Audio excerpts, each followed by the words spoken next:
Hi there, my name is Mariko and I'm a multimodal therapist and intuitive. In today's video, I want to talk about the importance of healthy boundaries. And this is because whilst you're watching this, you probably are aware of the term boundaries. You probably know that you need to have them. And yet, time and time again in my practice, I work with people who know in theory they should be having healthy boundaries, but they just don't know how to establish them. They don't know how to maintain them. And sometimes they're not even aware they're in situations where they need the boundaries. So let's talk about what healthy boundaries are, what they look like, and how you might detect when they are needed in your life. First of all, what are boundaries?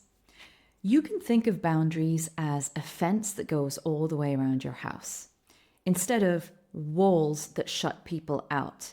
In fact, this is a very common misconception that by having boundaries, you're really pushing people away, you're keeping them out.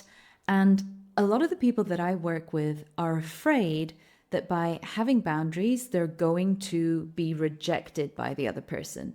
They're going to be abandoned by the other person.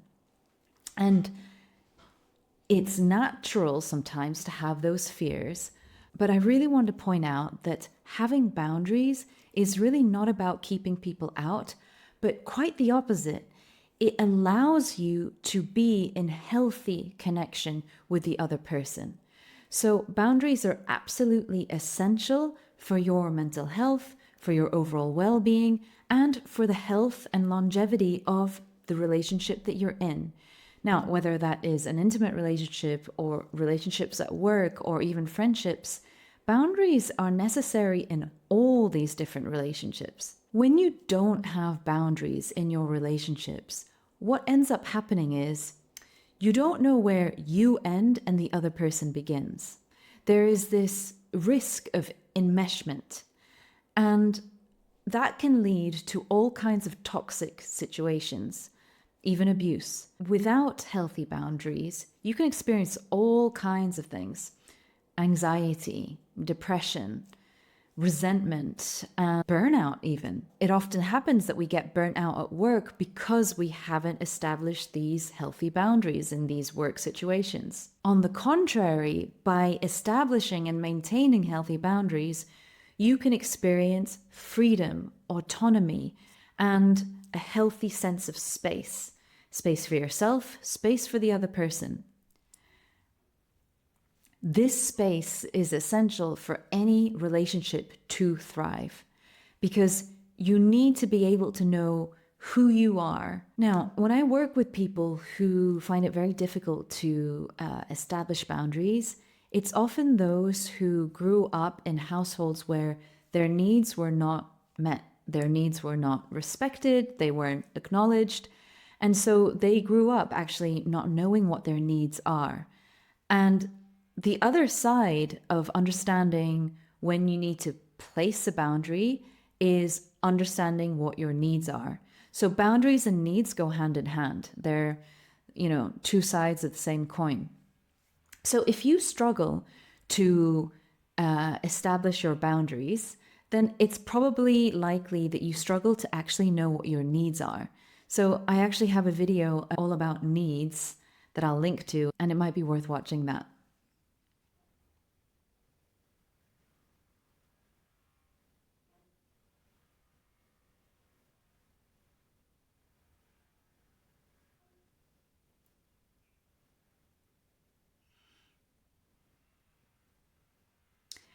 So if you're somebody who would call yourself a people pleaser, if you're afraid of conflict, then the chances are you're going to be afraid or very uncomfortable to assert your boundaries in relationships.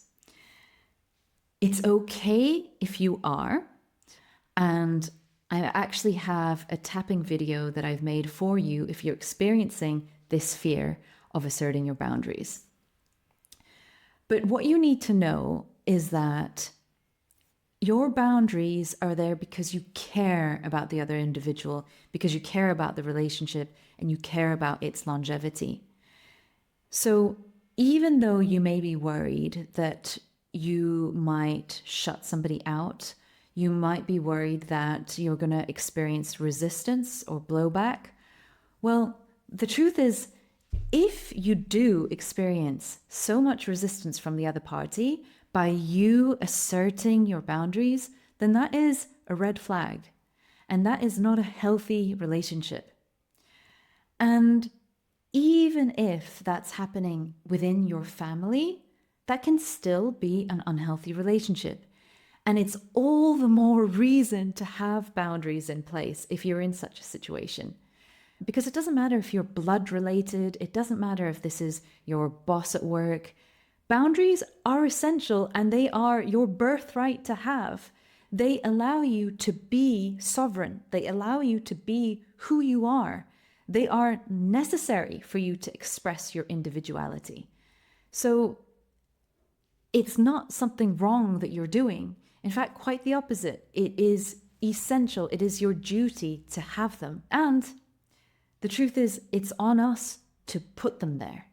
Nobody is going to come up to you and, give you or suggest your boundaries for you to have. It is on you. It is part of being self-responsible to know what your boundaries are and to assert them. Going back to the analogy of the house, if that fence is not there all around the periphery of your house, then somebody walking past your house may not know that that is your land.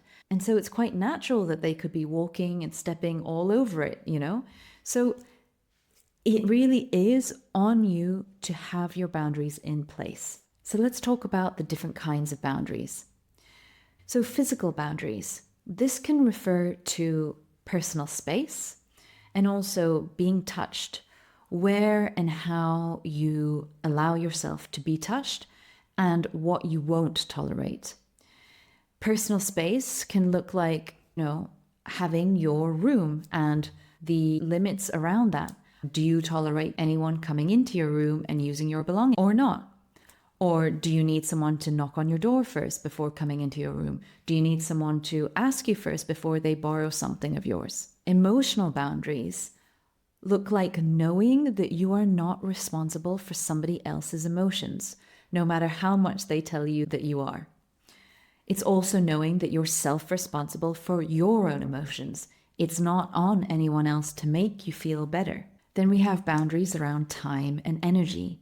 And this can be a little bit more subtle, but knowing when and how you feel drained, knowing how much energy you have to give to other people or other causes, and being really in your integrity around that. And mental boundaries, honoring what you believe and what you think, and not needing to sway to somebody else's opinion. And as I mentioned earlier, some of the common struggles that people experience when they're trying to assert their boundaries is they are overcome with guilt. So they feel guilty for putting boundaries there. They feel guilty for saying no.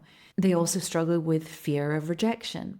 And a lot of the clients that I work with do struggle with this fear. They believe that by putting their boundaries there, they will be rejected by the other party. Another common challenge that people face is cultural conditioning or family conditioning. And this can be one of the hardest things to face, to overcome, is the pressure that we experience in our own families or in our own culture.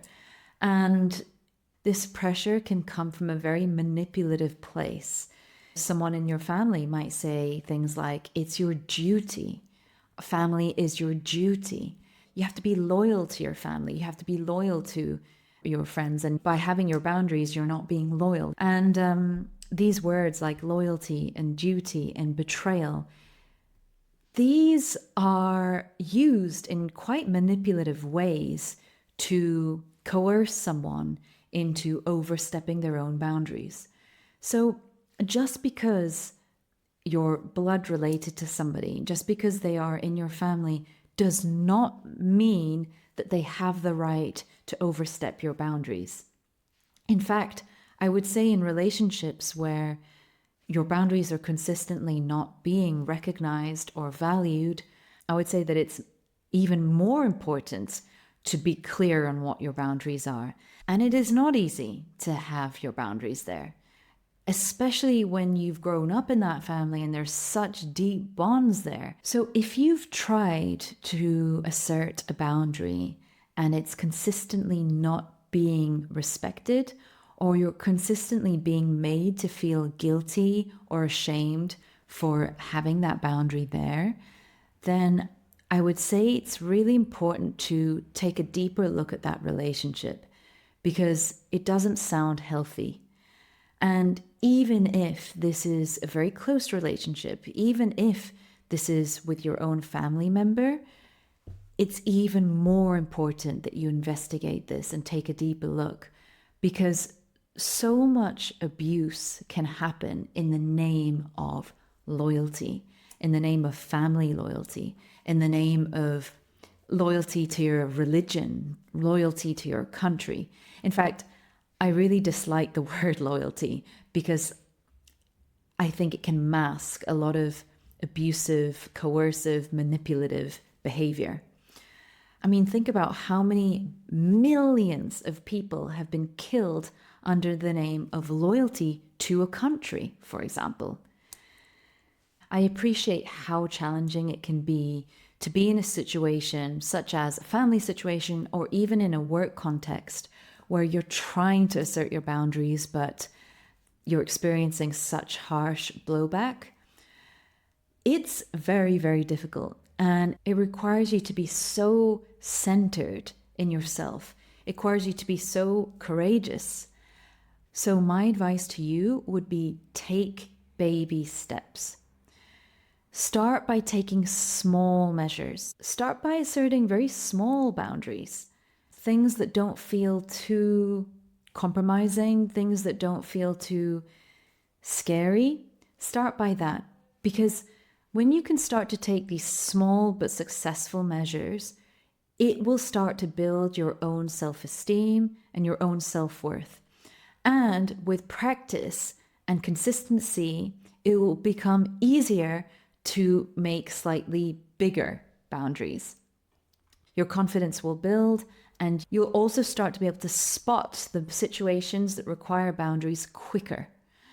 This is about practice, and it's not even enough to just establish a boundary, but boundaries require maintenance. I mean, think about your garden fence.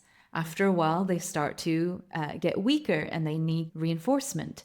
It's the same with these boundaries, and what that means is you may have to revisit certain boundaries you've put in place.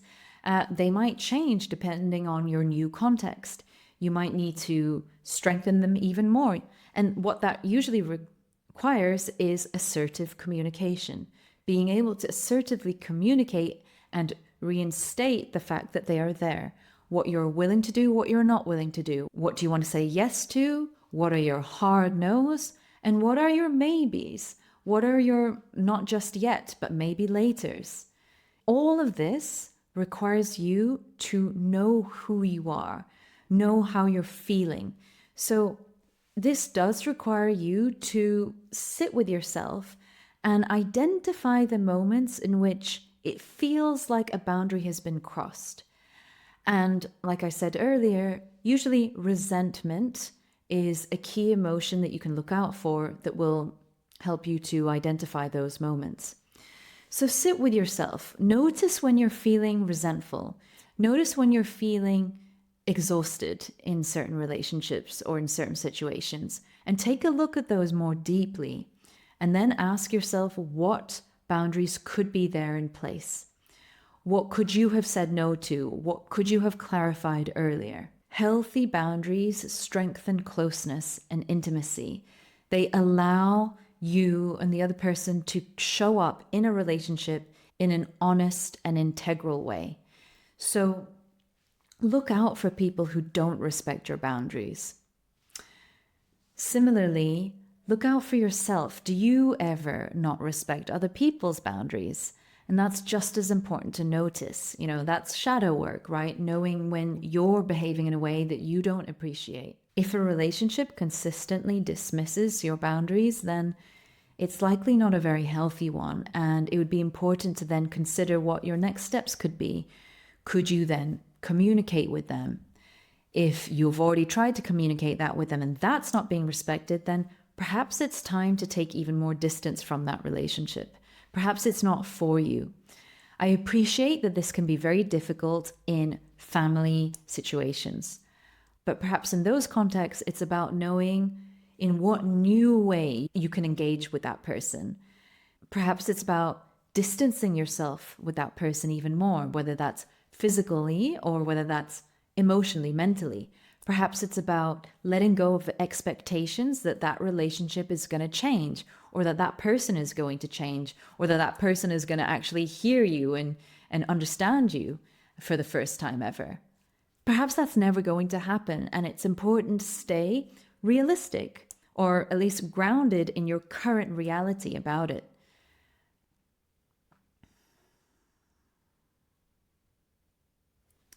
So to conclude, boundaries are not you being selfish.